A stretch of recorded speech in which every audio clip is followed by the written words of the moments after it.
This week on Kwentong Madiskarte, powered by PLDT Home. Hindi lang kami basta-basta nag-business for money, for profit. Nandito rin kami para sumuporta kung ano man yung pwede naming maitulong sa Mother Earth, malaki man o maliit na bagay. One anti-plastic bag at a time. Click like, share, and subscribe for more Kwentong Madiskarte videos. Hi! I'm Melissa Blanca and Moscoso, a full-time mom to two boys, age 5 and 9. I am also the owner of an online business, which is The Savior and Sandre, which promotes and supports green eco-lifestyle living through bags. Yung reduce and reusing were first introduced by my parents, especially my dad. Pag namamalengke siya kasi, may dadadala siyang bag, tapos may sarili siyang container. Mom ko naman, hindi kasi siya fan ng mga disposable. Basta anything disposable na ginagamit sa handaan. Unconsciously, na-follow ko na yung footsteps ng magulang ko about recycling, reducing, at saka yung reusing. Nag-start po ako sa very small. Nag-start po ako sa 4 bags, 3 prints na layout.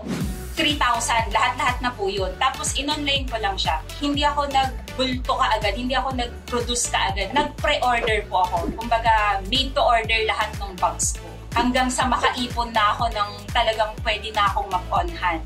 Aside from being handmade, pinopromote ko rin kasi yung local business. Saka syempre may mga ini-employ din akong tao na galing din naman mismo dito sa area namin. Iba-iba pong eco-prints. Like this one po, it's paper, plastic, canvas. Then yung canvas, may check siya. Kumbaga, pag nag-market ka, lalabhan mo lang, then you can reuse it again. Then, this one is life without plastic. Tapos, andito si Earth. This one is our bestseller. The anti-plastic talaga siya. Yan. Mapatao, mapabag. Maging anti-plastic tayo. Yan. Kaya ito yung parang pinaka-bestseller ko. It's not just a bag. Sabi ko nga, may 6 inside packets siya.